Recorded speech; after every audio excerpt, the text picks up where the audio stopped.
Bueno, comenzamos ya con esta que se va a transformar también en la última entrevista del 2013 y queremos hacerla proyectando lo que será los meses de verano, donde mucha gente deja sus hogares para desplazarse a diversos balnearios del país. Para ello, los consejos en términos de seguridad podrían evitarles pasar, fíjese, un mal rato en la época estival. Es por eso que nos encontramos con el coronel en retiro de Carabineros de Chile, Pedro Valdivia, también experto en seguridad, para que nos dé algunos de estos tips. ¿Cómo le va, Pedro? Bien, muchas gracias por la invitación.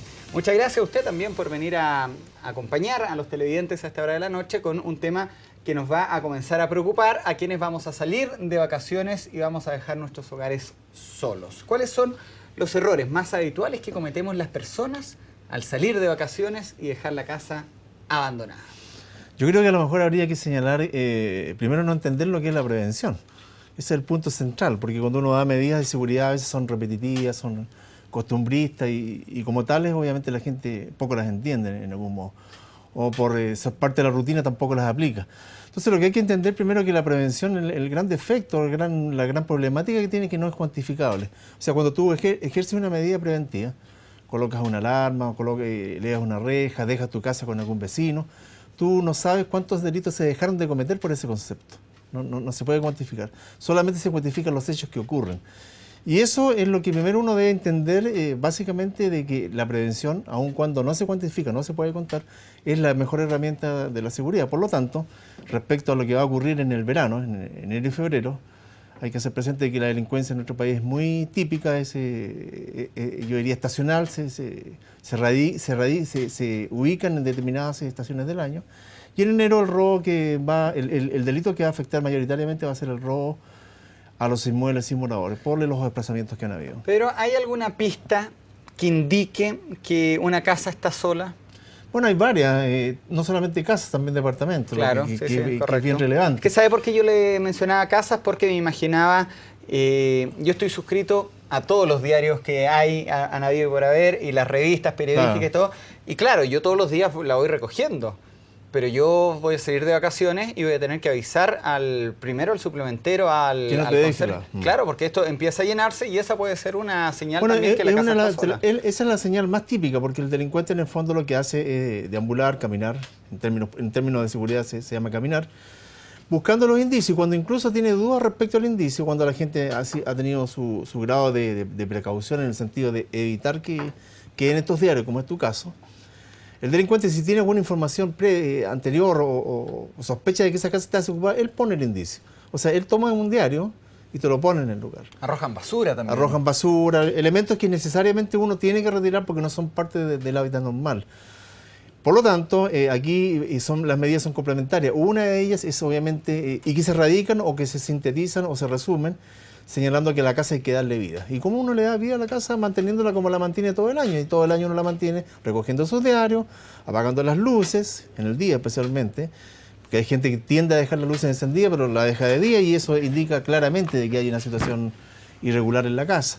Razón por la cual es un complemento de situaciones. Una, avisar la no entrega de los elementos que son diarios de la casa, y otra, el concurso y participación solidario de los vecinos particularmente. ¿Y por qué digo vecinos? Porque generalmente también, como recomendaciones se dice, encárguela a algún familiar. Pero el familiar generalmente no está acostumbrado a la situación de ese barrio. Yo puedo vivir en San Bernardo y mi vecino vive en Renca, razón por la cual mi familiar en este caso no conoce el hábitat normal de lo que pasa en San Bernardo. Por lo tanto, el principio básico es conversar esto solidariamente con los vecinos, que no todos salen al mismo tiempo. A ver, yo no tengo familiares acá en Santiago, yo soy de regiones. ¿Hay algún elemento, porque usted dice avisarle a algún familiar? Ok, los que no tenemos familiares en la región, ¿hay algún elemento de la tecnología que nos pueda ayudar, qué sé yo, una alarma, poner alguna alarma? ¿Se puede comprar la tecnología en estas empresas de alarma todo esto? ¿Están bien cuestionadas? En parte, sí, están bien cuestionadas, pero están cuestionadas por el tema de que vendieron mucho. Hay dos conceptos errados en el tema de la alarma, que la gente lo debe entender. Uno, cuando se habla del kit básico de seguridad, que es como un ofertón. Lamentablemente, en términos de seguridad no hay kit básico, porque el kit básico te dice una puerta y una ventana. Pero aparte de la puerta y la ventana, tú tienes otra puerta, otra ventana, tienes un techo, tienes cualquier elemento donde uno puede acceder, es un acceso. Por lo tanto, el sistema de alarma tiene que ser complementario. Por una parte. Y en segundo término, los sistemas de alarma que no son monitoreados, ya sea por uno mismo, que también lo puede hacer, o por una empresa externa, tampoco tienen mucha validez porque va a ser un elemento que va a sonar, va a molestar a los vecinos y finalmente le van a terminar pasando un parte por ruidos molestos, que es lo que a veces pasa.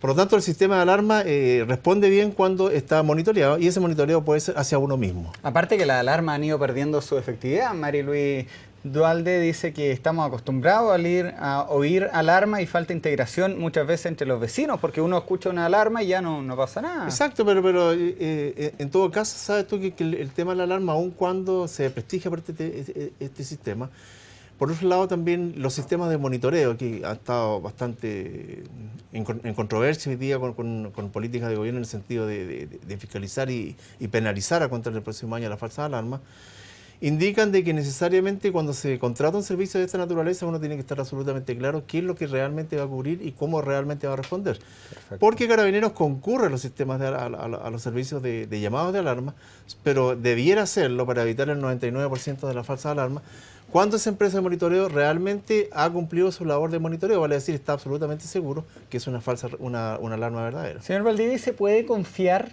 en los conserjes? Bueno, los conserjes hoy día, y es un tema bastante relevante porque ¿cierto? El conserje hoy día debiera estar, de acuerdo a lo que dice la disposición legal, que es un poco difusa la normativa de seguridad privada, estar sujeto a la fiscalización de Carabineros, por lo tanto, es tener un curso acreditado de OS 10.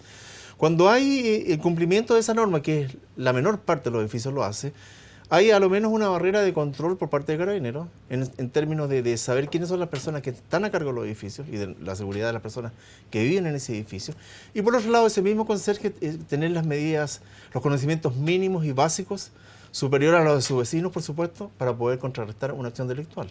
Perfecto. Mire, Claudio Valdés pregunta, me pide que por favor le consulte usted si tener un perro grande, dice él, es disuasivo para los ladrones o es mejor tener un cerco eléctrico. Mira, la verdad la cosa es que el perro no va de la mano en respecto a la seguridad respecto al porte que tenga, puede ser grande o chico, mediano, sino que respecto a la capacitación que ha tenido ese perro, la instrucción que ha tenido ese perro. Porque si ese perro, si es chico o grande, tiene la instrucción necesaria para poder, por ejemplo, el elemento más aprovechado para el delincuente, no aprovechar alimentos que le sean entregados por terceros, es un perro que efectivamente va a poder poner una alarma, va a poder ser disuasivo. De lo contrario, ese perrito es fácilmente convencido por los delincuentes de diferentes maneras, ya le pasan un pedazo de carne, le ponen droga, hay diferentes maneras que ocupa el delincuente. ¿Le ponen droga? Le ponen droga en la carne y eso obviamente hace que el perro, lo mismo que le pasa al drogadicto común y corriente, se pega al techo y no se va nada más. Terrible. Hay otra consulta que la hacen, dicen, el modus operandi de los delincuentes que entran a una casa sin moradores. ¿Se repiten patrones? Se repiten patrones y eso es muy importante. Yo creo que lo mejor que podríamos sintetizar. Primero, se aprovechan obviamente las circunstancias de determinar si esa casa tiene actividad o no tiene actividad. ¿Ya? Segundo, las casas que se eligen generalmente las que no tienen visibilidad. La gente comete el error de poner... bloquear prácticamente la reja delantera de la casa, ya sea con madera, con arbustos, para evitar la mirada directa. Bueno, ese es un error que está absolutamente comprobado, particularmente en los países desarrollados, porque si tú pones en terrenos prácticos, la situación de abordar esa casa por parte del delincuente es más o menos 15 segundos en saltar esa barrera. Ahora, cuando salta esa barrera, ese delincuente tiene dos posibilidades, cae bien al otro lado o cae mal, 50 y 50. Si cae bien no tiene ningún problema porque ocupa el mismo tiempo para desplazarse. Si cae mal tiene la posibilidad de ser visto por algún vecino, situación que no ocurre cuando está puesta el obstáculo. Segundo término, ese delincuente nunca ingresa, y ahí también cometemos error generalmente, producto del marketing, de la influencia de la gente que quiere vender seguridad, de reforzar mucho la puerta delantera. Siempre el delincuente ingresa por la puerta trasera. Solo el 90% de los delitos que se cometen contra los domicilios, con o sin moradores, se comete por la cocina. Por una razón bastante simple, porque la cocina es la puerta que siempre está abierta, porque sale la nana, porque la que tiene menor cerradura, porque los niños chicos salen al patio, porque generalmente ingresan por ese lado y además tiene el arma directa porque en la cocina están los cuchillos. O sea, hay todo un círculo que ha sido analizado previamente por el delincuente y lo aplica en los términos que lo estoy contando. Por lo tanto, lo que hay que hacer es tratar de darle visibilidad a la casa y reforzar fundamentalmente las puertas traseras. Mire, se lo consultaba sobre el modo de operandi porque usted dice que, claro, generalmente ingresan por un lugar previamente ya establecido, que generalmente usted dice que es la cocina. Van generalmente al dormitorio principal, exacto, donde roban generalmente también artefactos chicos que puedan transportar, ¿cierto? Bueno, lo que pasa es que dentro de la evolución que ha tenido el delincuente durante los 10 últimos años va de la mano un poco con el desarrollo económico que tiene el país por una parte, ¿ya?, y con la reducción de los elementos de mayor valor y de fácil reducción, por ejemplo los teléfonos, el iPod, las tablets, los notebooks. ¿Por qué? Porque son fácilmente transportables y fácilmente reducibles, que es el tema de no poder ser identificado en su momento. Por lo tanto, y eso hace que el delincuente hoy día aproveche esta casa, volvemos al punto central, visualiza esta casa, ingresa a la cocina y no lleva ningún elemento que lo pudiera detectar un carabinero en la calle. Porque la pregunta viene, bueno, ¿qué hacen los carabineros? Los carabineros controlan la identidad, es lo más que pueden hacer. Por lo tanto, ese delincuente saca su cédula de identidad, la muestra y no tiene ningún grado de sospecha. E ingresando a esa casa, él va a tomar alguna mochila de las miles que tienen los niños que ya se fueron de vacaciones y va a obtener los elementos que quiere sustraer, va a tomar su teléfono, va a llamar y lo van a pasar a buscar. Yo le consultaba ese porque se lo consultaba en el sentido de que hay alguna manera que tengamos nosotros para poder despistar justamente a esos delincuentes. Por ejemplo, alguna vez escuché a una conductora de televisión que decía que ella cuando se iba de vacaciones ponía las cosas de valor en el horno de la cocina, dentro, las joyas, porque ahí nunca se va a meter un delincuente a revisar. Otros las escondían en el baño. No, no están así. Porque, las joyas, cosas... Mira, no están así porque entre paréntesis, hay técnicas de revisión, que son las mismas que aplica la policía cuando trata de buscar las evidencias. Y son normas que incluso el delincuente las puede encontrar en internet, cómo revisar, de lo general a lo particular, que es el principio básico de una revisión. De manera tal de que eso no es tan evidente. Lo que sí es recomendable, si la persona tiene muchas especies de valor, esas mismas especies de valor dejarlas encargadas en otra parte. Eso es lo fundamental. Lo único que no puede trasladar, salvo una disposición legal, son las personas que erróneamente tienen armas en su casa. Ellos sí tienen que dejar el arma donde la inscribieron, que en este caso es la casa. ¿Sí? Sí. Y hay un error, por eso que hay tanta apropiación de armas y por eso que los inmuebles que tienen inscritas armas son parte del objetivo básico del delincuente. Señor Valdivia, y hemos centrado esta conversación en las casas que están vacías. Pero ¿qué pasa si es que hay un robo y se encuentra una persona en el interior? ¿Cuál sería usted, como oficial en retiro de Carabineros con mucha experiencia, la recomendación que usted podría dar para actuar en torno a que si uno se da cuenta ya que el delincuente está adentro? ¿Hay que enfrentarlo? ¿No hay que enfrentarlo? No, lo que pasa es que ¿qué es lo mejor que se puede hacer? Lo mejor y la respuesta que uno siempre da con esa pregunta es la más impopular de todas. Uno no tiene que decir necesariamente no se puede hacer nada. Pero como es tan impopular, uno tiene que más o menos devolverse un poco y explicar por qué no se puede hacer nada. ¿Ya? Primero porque antes de que se cometa ese delito hay una serie de medidas preventivas que nosotros podemos hacer. Hay infinitas medidas. Todos los delitos, por un principio básico, sí se pueden prevenir. Corrigiendo la chapa, con el sistema de alarma, educando a nuestros hijos, educando a la nana, sabiendo quién ingresa. O sea, hay miles de maneras que las pueden ver en muchas partes. ¿Qué es lo que podría hacer yo antes? Por lo tanto, cuando ese delito se comete es porque alguna de esas medidas de seguridad fue detectada como vulnerabilidad por parte del delincuente y ese delincuente va a cometer ese delito. Y para cometer ese delito, él eligió el momento, el lugar, las circunstancias y cómo lo comete y con quién lo comete. Por lo tanto, siempre es más de uno, 2, 3 o 4 delincuentes. Y eso hace que el delito se actúe sobre seguro, generalmente muy sobre seguro. Por lo tanto, la acción de oponerse a la acción delictual es altamente peligrosa porque se pone en peligro el bien mayor que tienen las personas, que es el riesgo de la vida. Por lo tanto, la recomendación siempre es pensar de que antes que me pase un delito, a contar de este momento, yo tengo todo un plan familiar de poder ejecutar medidas de seguridad, educar a mis hijos, lo bueno es insistir, repetir quiénes son las personas que trabajan en mi casa, ver las chapas, ver quiénes llegan, quiénes van, cómo se contesta el teléfono, o sea, infinitas medidas de seguridad que sin sentirnos tan perseguidos podemos educar en términos de seguridad. Si algo de eso no se vulnera, obviamente que tenemos que asumir el costo de ese delito. Sí. Y teniendo un principio como básico, el delito en general, y yo creo que así la gente lo entiende un poco más cuando uno lo trata de decir de esta manera. El delito en el fondo es un fenómeno donde hay una persona que vende, que somos nosotros, todas las personas, y un sujeto que compra, que son los delincuentes. Claro. Por lo tanto, el que compra siempre trata de comprar lo más barato. ¿Y qué es lo más barato? Aquel inmueble o aquella persona que ofrezca menos medidas de seguridad preventiva. Por lo tanto, lo que hay que hacer aquí es tratar de no vender, encareciendo el delito, elevando los costos de ese delincuente y colocando medidas de seguridad preventiva. Heidi Mazuela dice que ella efectivamente llegó a su casa y un ladrón estaba en el segundo piso, casi se muere, salió de la casa y se cambió al día siguiente. Ahí hay un caso. María Pastora Sandoval dice que hemos hablado mucho de las casas, pero ¿qué pasa con los departamentos? ¿Hay algún patrón? En los departamentos realmente hay una técnica nueva que ha llegado, porque generalmente cuando nosotros estamos dando vida a la casa, es la casa que tratemos de simular que hay alguien en el interior, ya sea encendiendo una luz, prendiendo la radio, viendo la televisión. Pero en el departamento es difícil aplicar eso. Y por lo tanto hay una vulnerabilidad porque la gente obviamente no aplica estas medidas de seguridad de darle vida a ese departamento. No deja la luz encendida ni nada. Y ese delincuente de 3 o 4 años más o menos, en el análisis que hemos hecho respecto a los modos operantes, se da cuenta fácilmente cuando se pone frente a un edificio y mira ese edificio a una determinada hora y al día siguiente igual, y se da cuenta exactamente cuáles son los apartamentos que se repiten respecto de su conducta, que tienen las ventanas cerradas siempre, que no encienden las luces. Por lo tanto, hay algunas medidas básicas con respecto a la seguridad de los edificios que pasan necesariamente por la capacitación que tienen que tener los conserjes. Esa es la primera barrera física y es clave porque obviamente los edificios en el fondo son barrios construidos en altura y fáciles de controlar si es que la persona está realmente capacitada.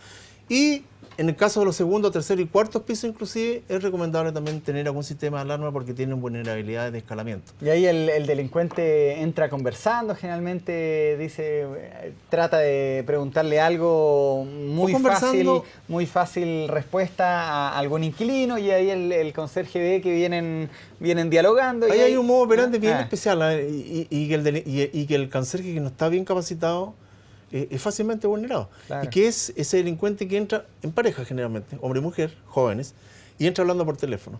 Cuando entra hablando por teléfono hay una situación como sociológica por parte del conserje de no interrumpir. Claro. Nosotros tratamos de ser caballeros y de no interrumpir cuando alguien está hablando por teléfono, lo esperamos. Pero esa espera permite que ese delincuente atraviese el hall, se suba al ascensor y se desplaza en el interior del edificio. Perfecto. Por lo tanto, estas recomendaciones para los conserjes. Si alguien está hablando por teléfono, lo para y le dice, señor, ¿lo puedo ayudar? Aquí necesita, y con eso basta y suficiente. Estamos en vivo y así que voy a aprovechar también estos 5 minutos que nos quedan para hacer 3 preguntas, a ver si las podemos contestar las 3. Claudio Valdés le pregunta, señor Valdivia, si las cajas fuertes son efectivas para cuidar las joyas. Son efectivas, pero como son cajas fuertes chicas y generalmente no están empotradas, tienen la facilidad de que se sustraiga todo el olor. La recomendación más importante, yo creo que la caja fuerte, estamos hablando en términos del año normal, mantenerlas en el año por la gente que va al edificio de forma esporádica.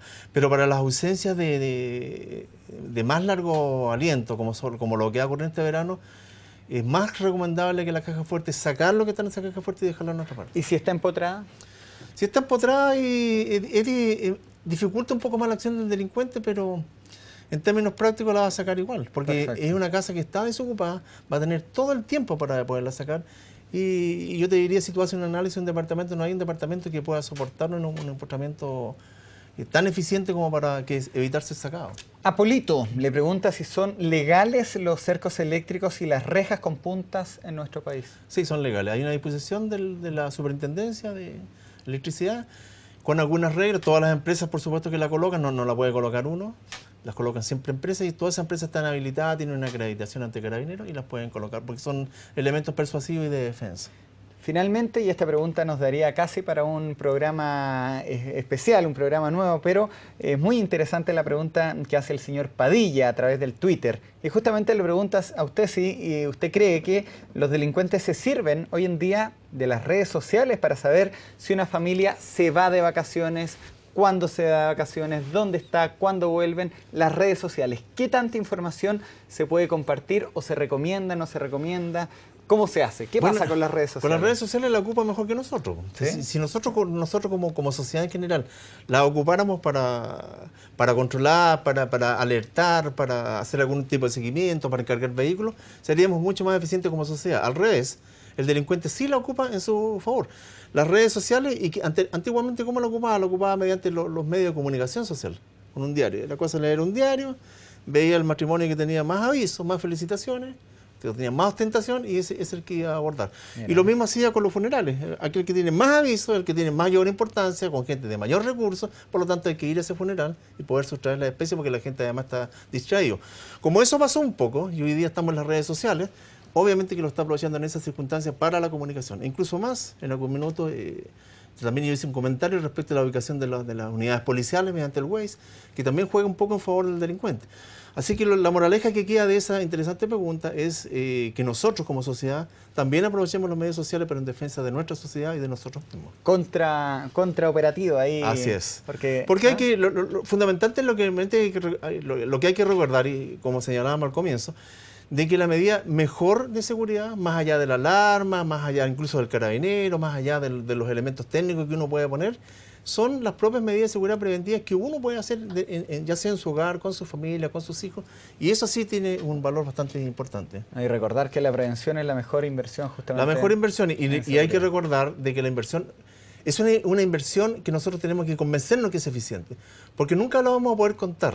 Nosotros le podemos recomendar a un menor, a tu hijo, a un hijo nuestro, de que no converse con extraños en la calle.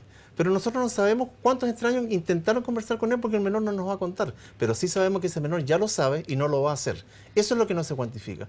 Es lo mismo que el sistema de alarma. La alarma de un auto, por ejemplo, que suena, que le molesta a la gente.